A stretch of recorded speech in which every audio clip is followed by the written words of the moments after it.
पार्टियों में पदोन्नति में आरक्षण को प्रभावी बनाने के लिए,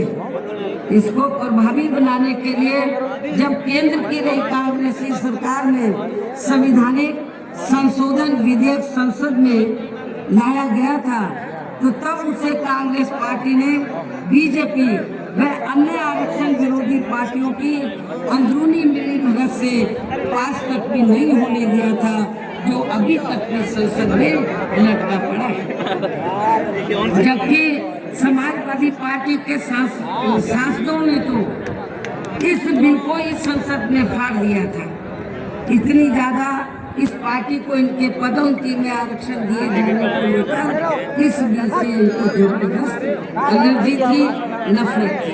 ऐसे में बात ये बताएं कि ऐसी स्थिति में कांग्रेस, बीजेपी और सपा आदि जैसी इन जातिवादी पार्टियों में या खासकर अपने दलितों एवं अन्य उपेक्षित वर्गों के लोगों का सही से विकास में उत्थान आदि हो सकता है, मैं समझती हूँ। इसके अलावा इन्हीं की तरह या उत्तर प्रदेश सहित पूरे देश में मुस्लिम और अन्य धार्मिक अल्पसंख्यक समाज के लोगों का भी सही से विकास में उत्थान आदि होना तो बहुत दूर की बात नहीं, बल्कि अब तो इनका जान मान आदि भी पूरे तौर से सुरक्षित नहीं है। इनकी सर्कल कमेटी की रिपोर्ट भी दरकिनारी कर दी गई। अपर कास्ट समाज में से गरीब लोगों की तथा विभिन्न क्षेत्रों में लगे लोगों की भी स्थिति हमें कोई खास अच्छी नजर नहीं आ रही है। वैसे भी इन सब मामलों में केंद्र व राज्य सरकारों के भी अधिकांश कार्य सरकारी फाइलों में ही सिमट कर रह जाते हैं, ये भी छिपा नहीं है। कानून व्यवस्था भी यूपी सहित पूरे देश में कोई खास अच्छी नहीं है। हर प्रकार के अपराध भी काफी बढ़ रहे हैं। ऐसे में ये विरोधी पार्टियां सत्ता में आने के लिए खासकर चुनाव के समय में अपने अपने चुनावी घोषणा पत्रों में जो किस्म के लुभावने वायदे करती हैं, तो उनको फिर ये पार्टियां सत्ता में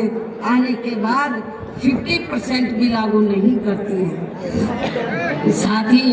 इनके गलत आर्थिक नीतियों की वजह से पूरे देश में गरीबी, बेरोजगारी और महंगाई आदि भी लगातार बढ़ती जा रही है, जिन पर पर्दा डालने के लिए अब ये पार्टियां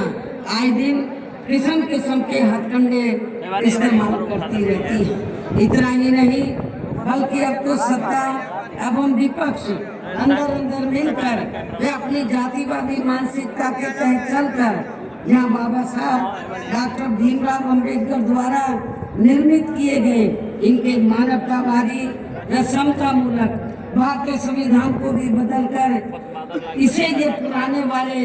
जातिवादी ढांचे में ही परिवर्तित करना चाहते हैं,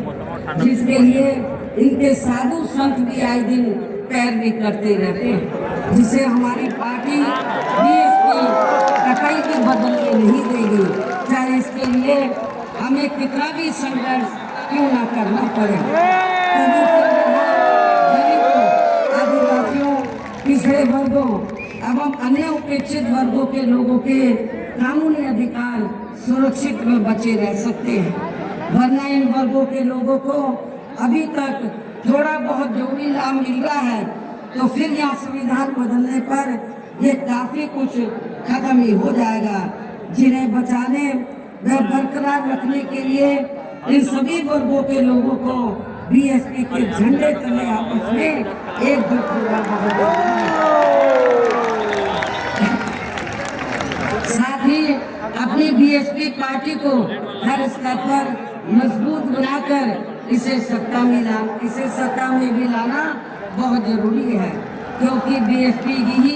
एक ऐसी पार्टी है जो यहाँ बाबा साहब के बनाए गए संविधान को सुरक्षित रख सकती है और संविधान के मुताबिक चलकर यहाँ सदियों से उपेक्षित रहे